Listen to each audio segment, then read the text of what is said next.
आई भैया हम गायक विकास सुरीला रउआ सबके गोड़ छुके गोड़ लागतनी।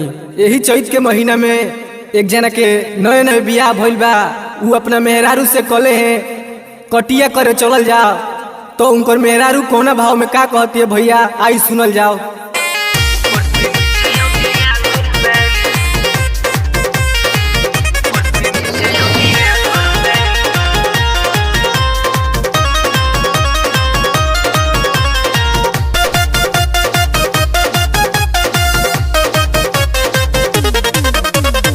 चढ़ल बा जब से चैत के महीना, रउआ का हमसे कहिला रोजीना। चढ़ल बा जब से चैत के महीना, रउआ का हमसे कहिला रोजीना। कबो नैहर में कोई ना हम कटनी अरे हम कटनी। लूह लग जाई हम लग जाई हमार बतिया मनी, ऊपर से नीचे अभी आलर बनी। लूह लग जाई हमार बतिया मनी, ऊपर से नीचे अभी आलर बनी।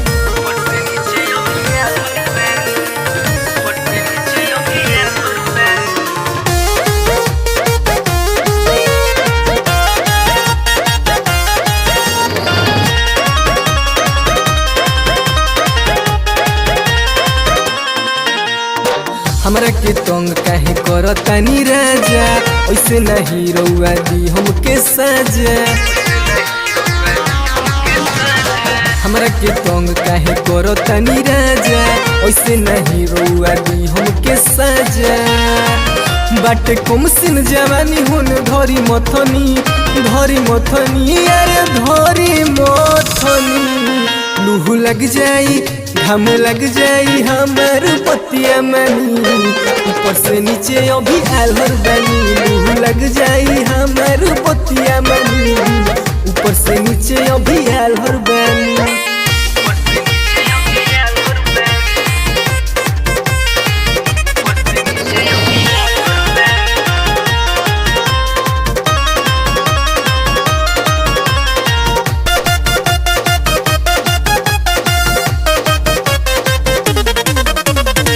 आईना भीड़ बंद करी दरवाजा, सटी के पजरा ली हीरोआ मजा। आईना भीड़ बंद करी दरवाजा, सटी के पजरा ली हीरोआ मजा। ओके गर्मी पसीना हम छोड़तनी अरे छोड़तनी।